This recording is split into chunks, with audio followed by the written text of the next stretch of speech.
All right, so we talked a little bit about blueprints, which is like the dreams and what do we want. Now, let's take a look at these blueprints because it's kind of like a rough draft, right? I've written all these things. Oh, this is what I want, but there are some obvious things that are happening right now that you probably want to avoid in the blueprints as we move forward, or you have the blueprints already, but you have to change something. And there's something here that really, really frustrates you. Come on, let's be honest. There, it's either a person or a thing. It just happens. There's just so much going on in kids ministry. So write it down. Write 2 things down. Write 3 things down. Like seriously, you need to be honest with yourself. What is frustrating you right now in your kids ministry? Write it down.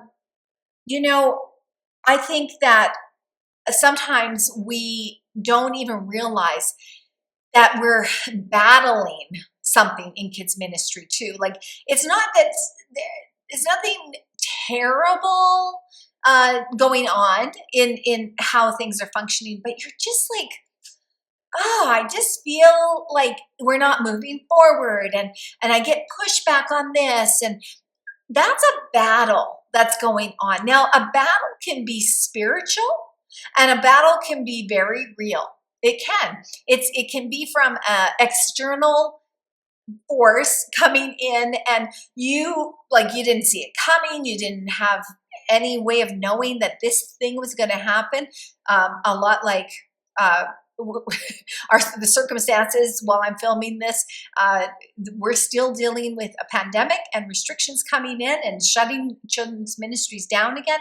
Like that, those are external. You can't do anything about those. I want you to write those down too. If it feels like a battle that's going on in you, in your kids' ministry, put that down. And then thirdly, I want you to think about these blueprints that are in front of you. And I need you to take a good look at yourself. And are you concerned about not performing well? Are you concerned that if you try something, it might not work, and well, that would mean you're failing, right? That's not a success, so that's failing. Do you have feelings like that at all? You know, I just want to validate the feelings because sometimes I know we go I'm just going to stuff those down or I'm going to put them aside. No, my friend, you can't just set it aside. I mean, you can temporarily, but eventually it'll catch up with you. And I am a testimony of that. So I'm just saying, if there is an area in which you actually are feeling like, I am not doing well with this, I don't know what to do about it, and you may have already said the words, as I did, that I feel like I'm a failure in this area, and it hurts. I mean, just me saying that, I get a lump in my throat because I know how painful that can feel. But I just want you to be real and recognize what's going on in your kids' ministry and in your own heart so that we can take care of all of those things, okay? All right. So once you have identified those things, and we're gonna work on some of those areas, okay? But now I want you to think back to the other parts of the blueprint that are like, this is going to be so great. This is going to be amazing. When we get this all built, those hopes and dreams and even expectations, because, you know, we do have some expectations from our leadership as to like, this is what has to happen. Remember the outcomes we talked about. And so you want to write those down. So start to write them down. These are my hopes. This is what I hope to see come. Think to the future, right? Our hope, we have so much hope for the future. What does it look like to have a child go through your kids' ministries? What hope do you give them at the end of that? What are some of those dreams that I've heard them said as like big sky moments. Like it almost seems impossible, and we often don't let ourselves dream about it. But I want you to dream about it. I want you to just give that to God and see what he could do with that. Okay. So got to write those down. And then expectations. Let's write down a couple of expectations that you know that you have to have. I mean, for most churches, we need to have some kind of programming for children in elementary age. That would be kind of the major expectation. Now, how you're going to implement that might look different, but do you have an expectation that you need to have a preschool program, a nursery? Do you have to have a preteen program of some kind or discipleship for them? Is it expected that you are doing some kind of outreach? Or again, I want you just to write down those things that you know. And if you don't know your expectations for your church, you can usually see it there in your mission statement. So take a look at what that is with your church, and then that will help align you with like, okay, I'm on side or I'm not. And then I want you to do this. I'm very practical with how I do things. And so I want you just to take a piece of paper and a Sharpie, okay? And I want you to draw a funnel, okay? A funnel that is, now I did pre-do mine because I'm not really great at drawing. So I thought this would be better for you. So draw a funnel that looks like that. And then up here, I put hopes, dreams, and expectations. And I want you to start writing those things on this piece of paper, okay? All over that piece of paper. You can even pause the course if you want. If you need lots of time, just go ahead and do that.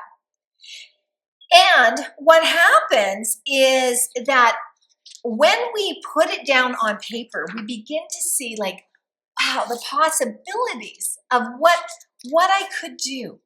And then you're going to take all those hopes, dreams, and expectations, and you're going to put them through this funnel.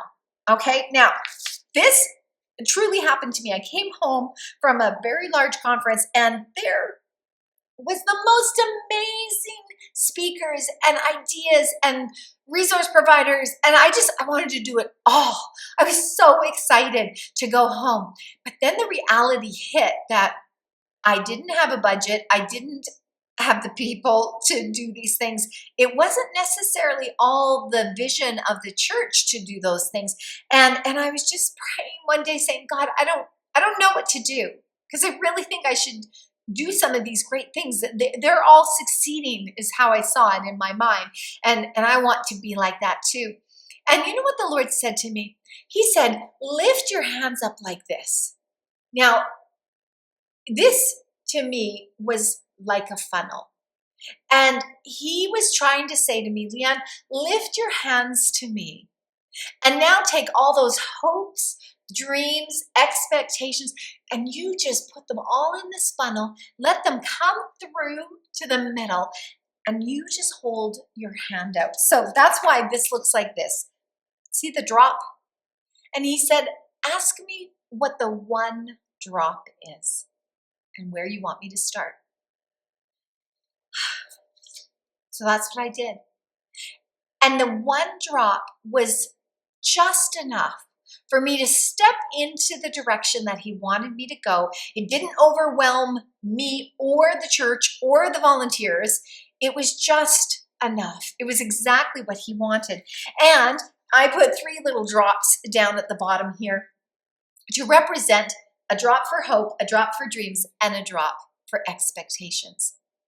So I want you to do something. I want you to take a little bit of time and just spend some time with the Lord and look at these hopes, dreams, and expectations and say, God, what is the one drop? Where am I supposed to start? What do you want me to do? And you will hear from him. He will show you where you should be starting. All right, so I hope you took some time to pray about that and ask the Lord for some direction. So now you have something to work with, okay? So here we go. I want you to think about this drop now. You can even go like this on your hand and just imagine what you have. But there's a couple of things that you're going to have to determine about this one. Let's just call this one your a hope, okay? That you want to instill scripture in kids. That is such a big hope for you. So what is that going to look like? There's different ways to do it, right? There's scripture songs, there's Bible challenges, I do something called declarations that are scriptures. There's games, there's activities, there's worksheets, there's making a video. There's lots and lots of ideas of how you can do this one thing. And you have to think about a couple of things. So I want to do scripture memorization for kids. Okay. That is what's really important to me. And I hope that my kids come out of my class with. What will be impacted by this decision? So right now, let's just say this is really important to you, but right now you really don't do much with scripture memorization in your children's ministries. Maybe the person before you, they did Bible bucks or stars on a chart or things like that. And it doesn't necessarily fit well with you. But it's important. So think about, okay, if I'm going to make a decision about this, what impact will this have? How much time and energy is this going to cause me to have to put this together? Do I have the time and energy? Do others have the vision to help me with this particular one? Is the timing right for me to start to implement this into my children's ministries? Now, I should just interject here with this. Scripture memorization is always very, very important. But when we're looking at it as the big picture here, a parent's role is very vital in their child's spiritual formation. And, maybe they're already doing things at home for scripture memory, and maybe you don't even realize that. So you've had it on your heart that you should do it, but is it really what you're supposed to be doing? Or are the parents doing a pretty good job on this? And that you actually, you're going to want to have a scripture that your theme is about, things like that. But are you going to go to the work of implementing this and having that all happen and focus lots of time and energy and money possibly onto scripture memory if the parents are already doing it and you actually don't need to focus so much on that? Do you see what I'm saying? We got to look at the bigger picture of each thing and just knowing, what will this cost me? And yes, I do mean money, because some places decide they're going to do a whole store. And, if you learn your memory verses, you're getting prizes. And everybody has different thoughts on that personally. And so I only want you to do what God is asking you to do. But the cost of it isn't just money. The cost could be the time that it takes you away from your family, because you decide to do a video challenge every day of the week. And kids are calling in, and you have to monitor that, make sure that they're, being on top of learning that scripture. Every night you've committed that you're going to be on social media in your private group to talk to the kids. That's a big cost to you and your family. Really, can you be there every single night at that time? Plus, are they going to show up every single time for that? So I just want you to always think about the bigger picture. And one of the things as you take this to the Lord in prayer, you're going to just say, Lord, give me clarity, because clarity will help eliminate the things that we're not supposed to spend our time on and where we're supposed to go focus. Talking to someone who is wise counsel to you, someone you trust, someone that you can just be really open with. And a coach is a really great person to talk to about things like this so that they can help you. They'll ask you questions so that you can figure out if this is really wise to do. And other times it's just to wait a little bit. Like, again, scripture memorization is important, and I think it should be part of children's ministries in some way. But is the timing right? We're coming right to summer at this time when I'm filming this. Now might not be the best time. We're coming to the end of school. There's a lot going on. And then we step into summer. And where I live, summer is really important just to be outside. And putting new challenges and things on in kids' ministries don't usually get a lot of great results, but they're totally back into it for September. So it's God's timing as to how you should implement those things. So I hope that that is helpful for you. You're going to keep writing your hopes, dreams, and expectations as they come to you. And I want to be a help to you. So I want you to please make sure you're putting comments in the course so that I can see where you're at and what you're thinking of. And I want to help you.